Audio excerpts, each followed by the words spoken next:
So greeting from India, a very warm thing to the forum. We will go through the journey how that legalization, attestation, apostille and e-apostille has been achieved in India. See, when we talk about India, there are 36 provinces which issue uh, various documents, whether it is personal, educational, and commercial documents. So, as Ministry of External Affairs, we rely on the attestations carried out by the document issuing authorities and the respective departments in the province.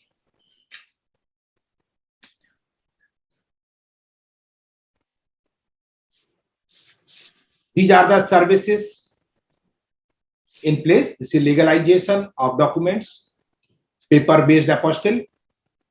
Then we have implemented e-register, and finally the e-apostille. We are in process of implementing the same.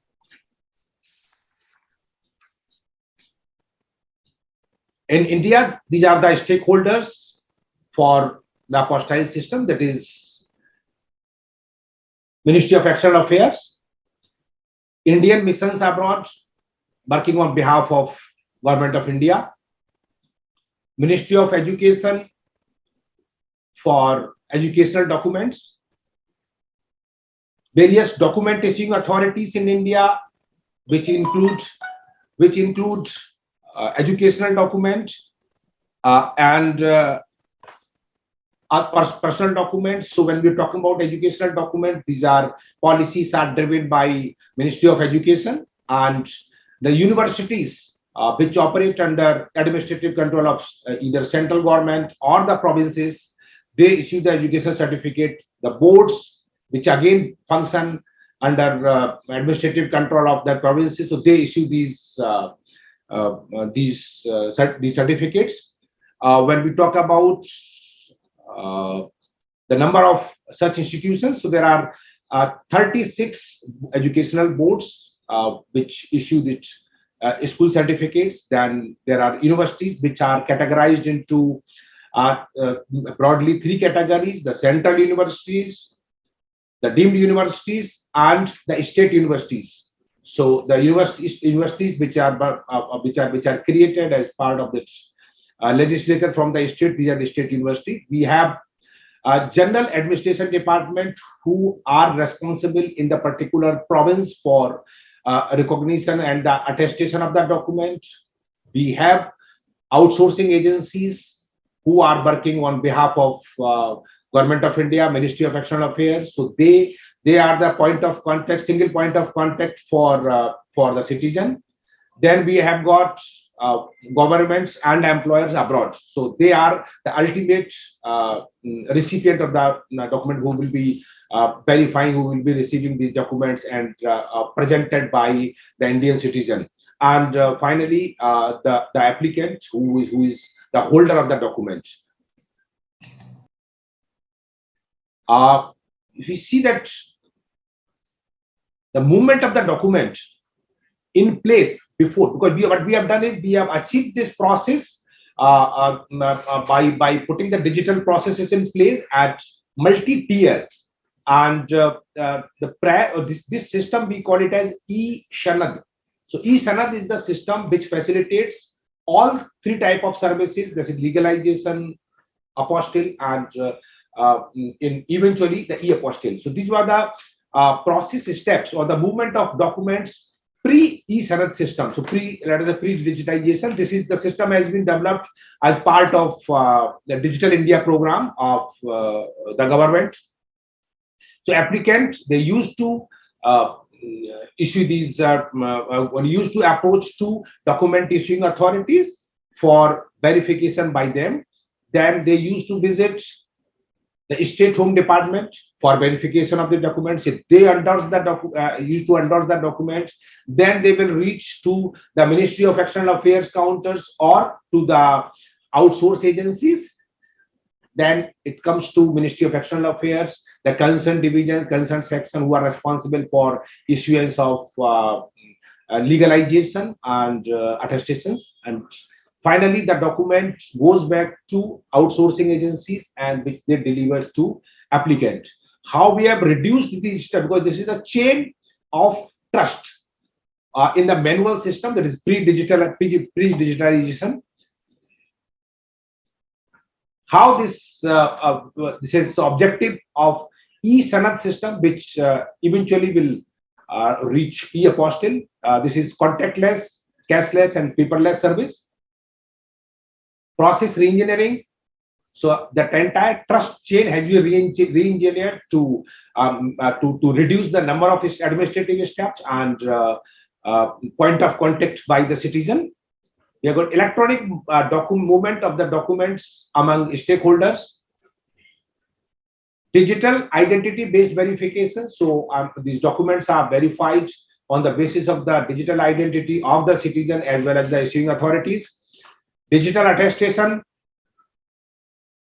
Digital cross verification by the foreign governments and the employers, so they can verify the documents on which the apostille has been issued or the attestation has been issued by the government of India. The real-time integration with the digitalized databases of document issuing authorities.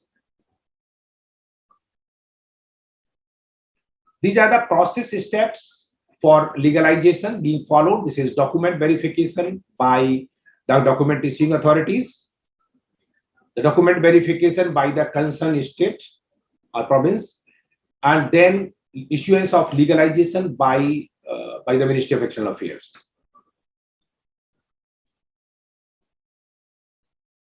This is the process step for getting a apostille, that is online registration based on email ID or the mobile numbers by the citizen, online submission of documents and fees by the citizen, online verification of digitalized documents, and e-signing of the documents by the document issuing authorities, apostille, paper-based apostille being issued by the issuing authority, that is MEA as of today, and eventually we are going to operationalize this e-app soon.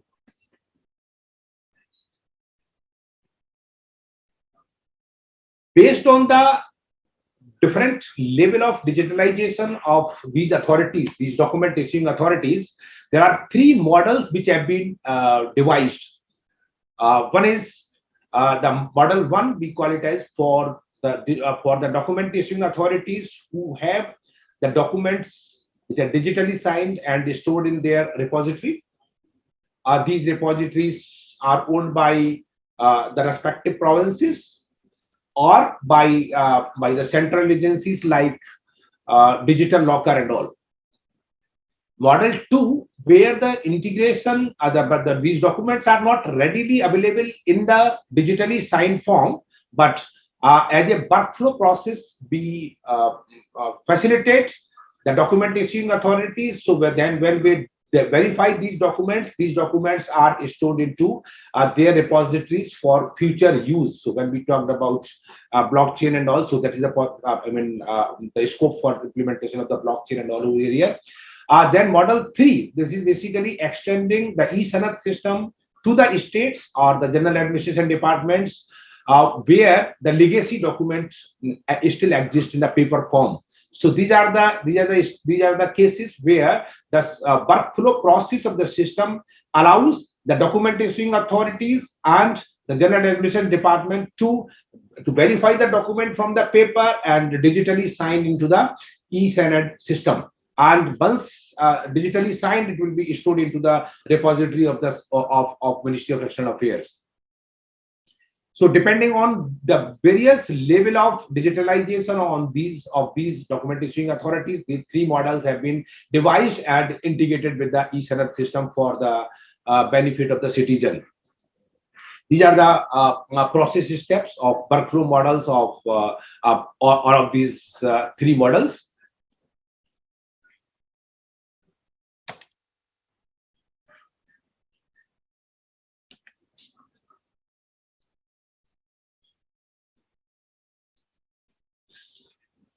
This is the overall e-service system for verification and attestation of documents.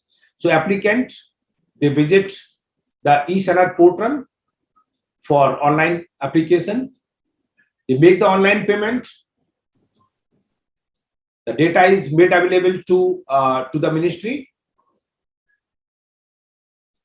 The authorized officials of the ministry, they verify the document from the document issuing authorities or GADs and their repositories, depending on the three models which are available over there. And then this apostille is paper-based apostille is printed and issued by the Ministry of External Affairs. And what we have to do is basically, this is the last step when we are talking about implementation of e-app.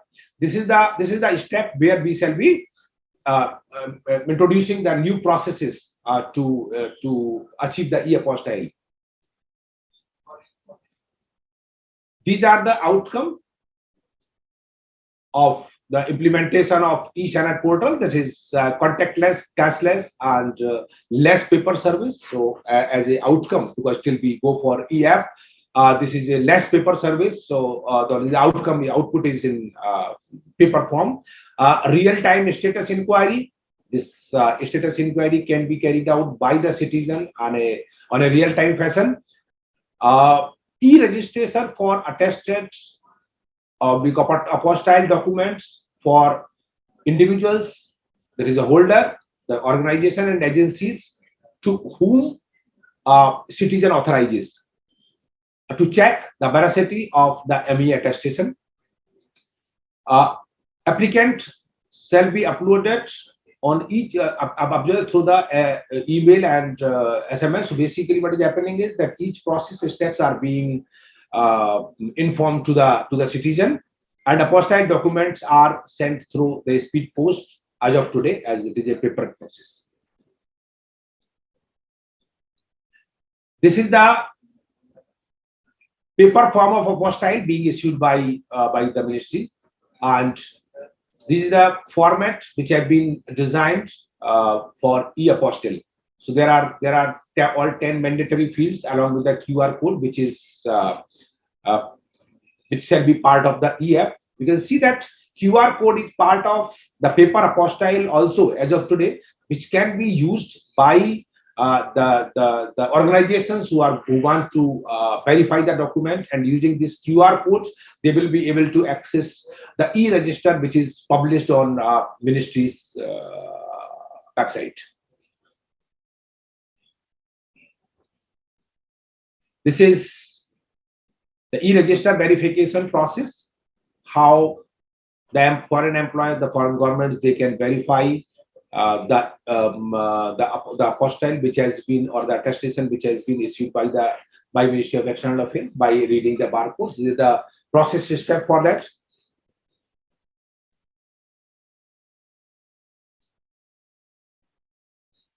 This is how the e-app rollout is going to happen. This will be again a contactless, cashless, and paperless service now.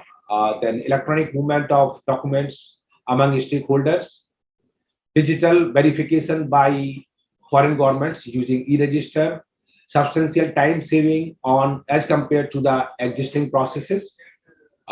We are all set to roll out this e-app system, and for which we need to have a capacity building program in our states, provinces, and issuing authorities, and we need to have the advance information to the representatives of the foreign government, head of the missions in India.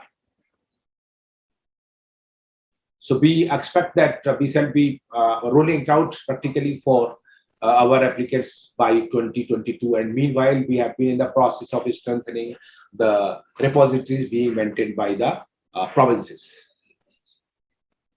And this brings to the end of my presentation. Thank you very much.